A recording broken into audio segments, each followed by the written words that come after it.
Highbridge, a division of Recorded Books, presents Go Further, edited by Paul Myers and S.W. Lauden. Read by Keith Sellon-Wright and Christina Delaine. Introduction. Music is limitless, so it only makes sense that once you've gone all the way, the logical next step is to go further. In 2019, writers S.W. Lauden and Paul Myers teamed up to curate, compile, edit, and contribute to a literary anthology of music writing and prose that was either focused on or inspired by the oft-maligned rock and roll subgenre known for better or worse as power pop. Tyson Cornell at Rare Bird supported this idea from the start, and the end result, Go All the Way, was a fresh compilation of compelling and often personal stories that ranged from pure journalism to personal prose and memoir. It rocked, and a lot of literate music fans and critics seemed to agree. As Go All the Way became more widely known, other writers reached out to Paul and Steve to express their regret at not being included in the anthology, sharing their desire to be part of any possible second volume. The fantastic response to Go All the Way turned the idea of a sequel into a realistic proposition, and the team discovered that not only was there a lot more to say, new angles from which to deconstruct the broader notion of power pop, but there were still so many great writers out there with diverse experiences and the talent to express it on the printed page. Like Go All the Way, Go Further is an incredibly rich and enlightening collection that will send you seeking out the bands and records you may have missed, while affirming those that you already loved. We won't play favorites with our two editions, but we are thrilled at the consistent quality of our second collection, and we hope you enjoy it as much as we enjoyed putting it together. Glitter and Glue by Dave Hill. Power pop. Will we ever really understand it? Probably not. But I, Dave Hill, have at the very least been trying ever since I was a little kid growing up on the mean streets of suburban Cleveland back in the 70s and 80s, prime power pop years any way you slice it. I'll never remember the name of it, but sometime around then I watched a made-for-TV movie about a struggling power pop band, redundant, I know, trying to make it big in their town, while their rock nemesis, a glam outfit whose singer had the good sense to rip his shirt off, with the help of adoring female fans, of course, only to reveal he'd had a glittery star on his chest the whole time, something almost no major chord progression could possibly compete with in the short term, captured the hearts, minds, and mullets of everyone that happened to show up at the mall the day those two bands were scheduled to play on opposite sides of the second-floor escalator.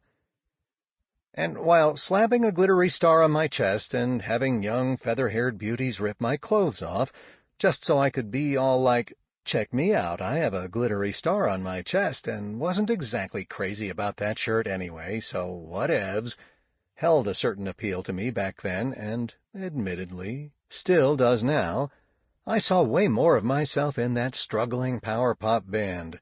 The guys in the plaid shirts with the tobacco-burst guitars and coiled guitar cables who had no intention of disrobing at any point during their set, or even after they got home later that night and finished unloading some borrowed station wagon.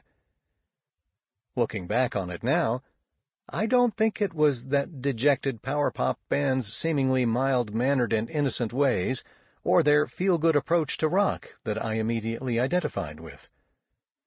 More likely, it was their sense of longing and almost certain despair of knowing that we live in a world where the noble act of wearing your heart on your sleeve is so often and easily overshadowed by a few bucks' worth of glitter and glue, no doubt bought on a whim with whatever money was left after loading up on fast food, cheap beer, and smokes. And to me, that's the thing about power pop. While it's dismissed, sometimes even by its biggest fans, as carefree, whimsical, and sugary sweet, the fact of the matter is it's both serious business and a dangerous, dangerous game where people often get hurt. From the most dedicated of power pop musicians to the most casual of power pop fans, we are all Icarus, strapping on our waxen wings, fully intent on flying too close to the sun in search of that perfect combination of words and melody that brings a tingle to the spine, a tear to the eye, or even, let's be honest, a hand to the pants. Sure, it all works out just often enough to keep us coming back for more again and again, but the fact is that power pop casualties far outweigh the triumphs, and more often than not, we come crashing to the ground, a bloodied, swollen, and not least of all feather-riddled mess, at the hands of an open G to D played one too many times, while that E minor 7 sits at home all alone, the shy and weird yet stunningly beautiful girl who never got asked to the prom because we were all too afraid to ask. Worst of all, with regard to power pop, and with the risk of veering too far into the morbid, the luckiest of the bunch seemed to get it the worst in the end. From Chris Bell to half of Badfinger to, perhaps most disturbingly of all, 2020 Eric Carmen. I don't dare try to make sense of power pop's personal misfortunes, but as far as the music itself goes, it all, like most things in life, goes back to the Beatles, who are entirely to blame for introducing perfect pop rock into the world in the first place. Making matters worse, they dressed like mere mortals, at first anyway, to fool us into thinking they weren't gods, but regular folk, just like everybody else, which in turn caused us regular folk to think we could be the Beatles too.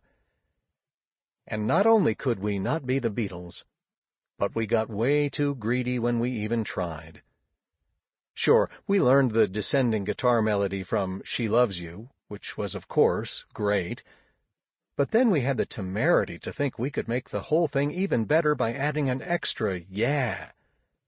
Next thing you know, we're getting rid of the whole She Loves You part and replacing it with just a bunch more yeahs, like some kid at a birthday party who wanders away from the cake on the dining room table straight into the kitchen to gorge himself on leftover frosting while no one is watching until he pukes everywhere. My point, of course, is that most of the time when it comes to power pop, things go horribly wrong, and next thing you know, we're lying in the fetal position in the back seat of a Buick with fruit punch-stained lips as our mom drives us back home in silence, her lit Pall Mall dangling just inches from our soft, soft skin, threatening to scar us for life. But every so often it goes absolutely right. A diamond reveals itself in the manure, and we get a September Girls, a Come On, a Baby Blue, or yes, even a Go All the Way. And that's what keeps us coming back for more. You probably saw this coming, but I sing and play guitar in my own power pop band, just like those guys I saw in that movie all those years ago. We're called Valley Lodge, and like the vast majority of power pop bands, past and present, most people have never heard of us. Even so, millions of people have at least heard our music because we had the good fortune of having our song Go be chosen as the theme song to HBO's Last Week Tonight with John Oliver, something for which I am eternally grateful, and at least once a week, as I pretend it's no big deal at all, extremely proud. I still remember writing the skeleton of the song. My band, in keeping with the ideals of the power pop lifestyle, had just returned from our very first, and at least as of this writing last, tour of Japan. I lay in bed one night around 4 a.m., sleepless as a result of both the buzz and brutal jet lag that comes with chasing live at Budokan dreams, when I tried to imagine a sound that might summarize everything my bandmates and I had just experienced in between stops at JFK, from recklessly devoured airplane sushi to giggling geishas politely obliging our photo requests, from street-side vending machines selling the unspeakable to near-stoic audience members who suddenly came to life at the first downbeat and knew all the words seemingly better than I did, from our tour manager growing increasingly annoyed at me for loudly repeating phrases from a discounted English-to-Japanese handbook in the back of our van. To the doorman at a Japanese-only strip club, surprised to hear me tell him he was a fantastic dancer for no apparent reason at all. I thought of all these things and more, when suddenly, as power pop fugue states tend to go, a drumbeat, guitar melody, and counter-melody popped into my head all at once. I grabbed my phone and mumbled the whole mess into a 4-track simulator I'd recently downloaded before eventually drifting off to sleep, satisfied with the knowledge that I might be onto something that maybe, just maybe, didn't suck. Over the next few days I fleshed things out further, including writing lyrics that prominently and repeatedly featured that thing I'd said to the doorman about his dancing skills, much to the confusion of almost everyone who's heard it since. Eventually, my bandmates and I recorded a proper studio version of the song, along with 9 other songs, and released it as a full album called Use Your Weapons. And thanks to no small bit of luck, Go was chosen as the theme song to what I consider to be easily one of the best shows on television, regardless of those 30 seconds or so of familiar music they play at the beginning of each episode. I bring up my band's song Go not as an example of what I consider to be power pop excellence, one of those rare moments when it didn't all fall apart. In fact, if you listen to some of the YouTube comments on our video for the song, it could be argued things go immediately south as soon as my vocals come in. But it's an example of why guys and gals like me will always keep trying. You hear a melody and perhaps even a lyric to go with it in your head, and you think maybe if you don't screw it up and somehow manage to find that perfect balance between frosting and cake, you might just make something that would fit nicely on your record shelf alongside your favorites like Big Star, Cheap Trick, Badfinger, and, who knows, maybe even the Beatles, if they were maybe only a quarter as good, which would still make them awesome. Heck, if you got really, really lucky, you could make something that you could slip into someone else's record collection without them really even noticing. And even when that doesn't happen, it doesn't really matter anyway, because it's in that act of trying that you suddenly realize you don't need a bunch of glue and glitter to put a star on your chest after all. It was on you this whole time. Dave Hill is a comedian, writer, actor, and musician. He is the author of 3 books, Parking the Moose, 2019 Doubleday Canada Penguin Random House, Dave Hill Doesn't Live Here Anymore, 2016 Blue Rider Press, and Tasteful Nudes, 2012 St. Martin's Press.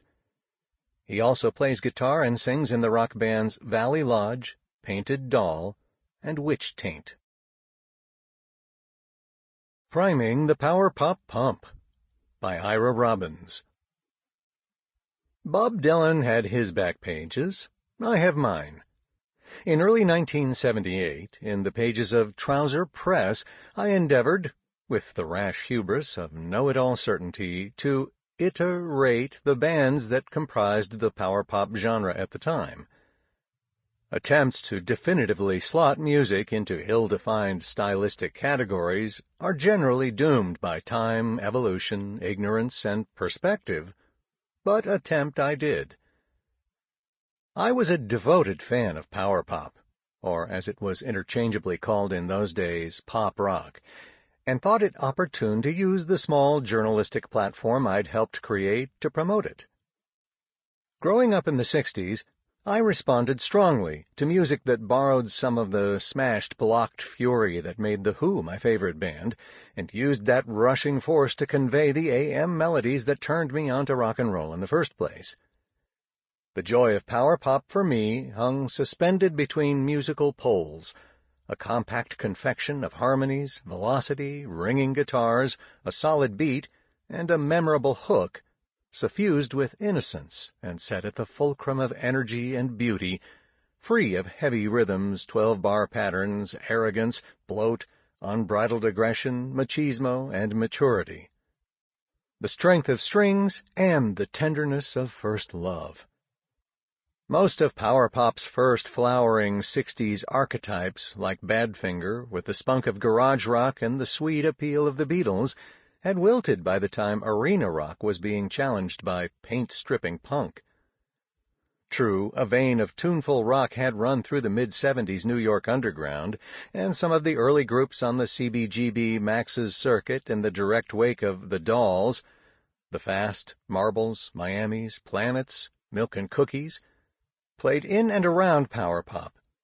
But other than the Ramones, their ilk did not attract widespread notice and had little influence. In the rest of the world, outliers like The Nerves, Jam, Flamin' Groovies, Shoes, Motors, and others were also putting a pedal to the melody, so it didn't take much more than an educated guess to postulate, as I did in the article I wrote, that new wave, at least in the UK, and DIY, at least in the US, were about to inject power pop back into circulation. As it happened, when American labels rushed to get their piece of the end-of-the-decade youth quake, they gravitated toward the skinny tie side of punk/new wave enthusiasm. Bands with what sounded like commercial potential, music that wasn't mean, adversarial, political, or intimidating. In other words, colorful rocking groups with appealing tunes. But before those clarifying events had occurred, the exponents I thought fit the bill at the beginning of 1978 were a decidedly mixed lot, not all of whom would qualify, borrowing Nick Lowe's nervously revised American album title of that year, as pure pop for now people. Here's the introduction that ran, in an awful script typeface, on page 22 of the April 1978 issue of Trouser Press, over the headline, A Power Pop Primer. If one may hazard an absurd guess, based on no real information, it will probably be around November of this year when some smart punk rocker will wake up and realize that a change has occurred since the inception of the new wave. In place of similar-sounding four-piece noise machines, groups that used to be called punk are replacing hoarse shouts with melody, and volume with a sense of dynamics. Not that groups have abandoned their instruments or ideals, just that a new influence has been taken on. At that point, the renaissance of power pop will have officially occurred. Not that power pop is anything new. A few groups have always managed to hold on, even during the roughest trend, to the notion that ideal music blends songs, lyrics, and energy into a form where catchy hooks find the strength of blaring guitars a help, not a distraction. That's power pop rock with hooks. Not tepid chart stuff like Gary Wright that uses studio musicians to lend rock credibility. Not Led Zepp riff rock. Not overblown, gas-filled balloons like ELP. Not wimpy ballads like Debbie Boone. Just hard rock with a beat and a melody, something you can sing on the subway or rehearse with your band. Music that'll stay with you a while, but not too long. Already, in fact, since the beginning, there have been new wave bands devoted to power pop. Although a large segment of the bands is more blam-blam oriented, the general trend so far has been toward power pop, not away. Groups that were unheard names in the British press a year ago are turning out to be, with fair regularity, more or less pop groups that joined in the fun and got swept along by the excitement before they had a chance to explain what they were about. Generation X, advertising, yachts, gorillas, and motors are all incipient pop bands. Larger names like The Clash and Vibrators are forging strong pop-punk connections, and in America, the Ramones are becoming young Beach Boys in leather jackets. Okay, so far so good. Clearly I wasn't making a bold prediction, just acknowledging a developing trend. So who got corralled into this club? According to me, these were the power pop acts active, which is why Big Star, Nas, and the Sidewinders are AWOL, no such excuse for the absence of the Beach Boys or the Paley Brothers, at the start of 1978.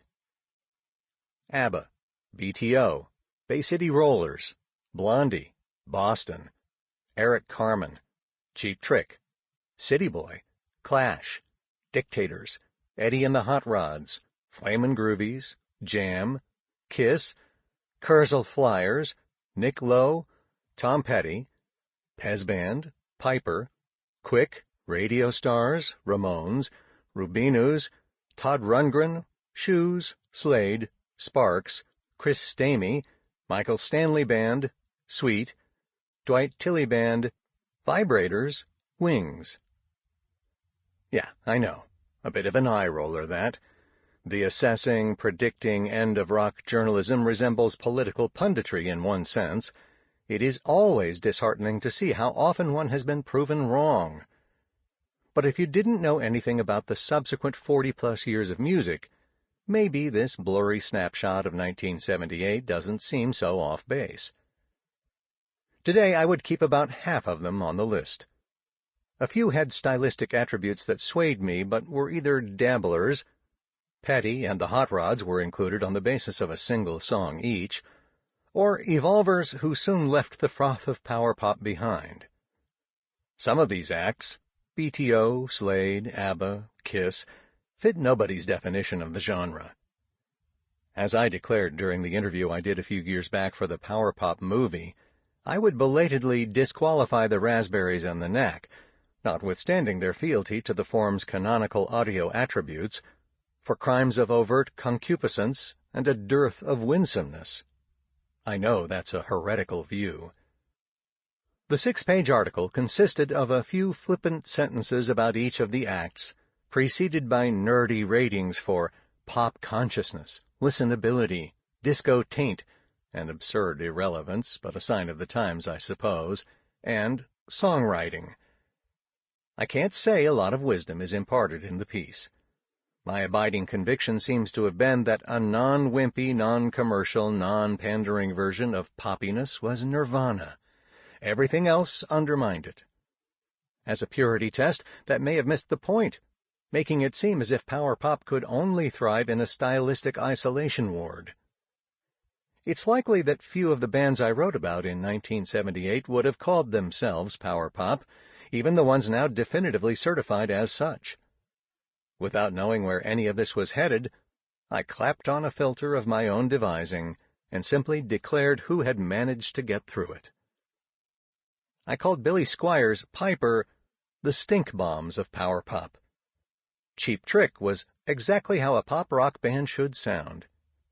Eric Carmen's second solo album was full of mush and marks the end of Eric the pop singer.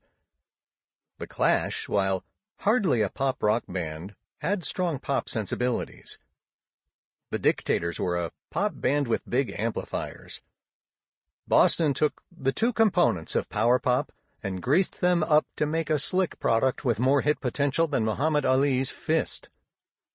Sparks was an irrefutable force of Twinkie pop and rampaging electric guitar chords. Blondie were proof that New York punks could be a latent pop team. The Vibrators were thought of as a British Ramones. Hey, I was younger then. But there's an intriguing notion buried in this hindsight. Countering the usual route of a musical movement becoming diluted and dispersed over time, power pop's early days, in which a small handful of artists attempted to simultaneously mine a beloved legacy and pull away from simple tribute to it, were ill-defined and only came into focus with an explosion of bands who followed them. Within a few years there had been dedicated power pop sections in Sam Goody and Tower stores. They would have been bursting with tremendous albums by Marshall Crenshaw, Smithereens, Elvis Brothers, Buzzcocks, Let's Active, Plimsolls, Pez Band, Paul Collins's Beat, The Chords, Bram Tchaikovsky, Records, 2020, Real Kids, Romantics, DBs, REM, Undertones, Great Buildings, Hoodoo Gurus, Tommy Keene, and so many others. And they ushered in a glorious indie flood with entire bedroom labels devoted to the sound. Velvet Crush, Adam Schmidt, The 3 O'Clock, The Sneetches, The Sponge Tones, The Windbreakers. Is there a lesson to be learned from this? Snapshots can capture a moment in time, but they can mislead as much as inform. While retaining its essence, power pop has traveled a great way since those naive appraisals of 1978. I certainly could not have guessed how durable and diverse power pop would become, yielding everything from strict Beatles descendants to roaring shoegazers to twee minimalists, all finding ways to tweak the formula and still set those same old synapses snapping.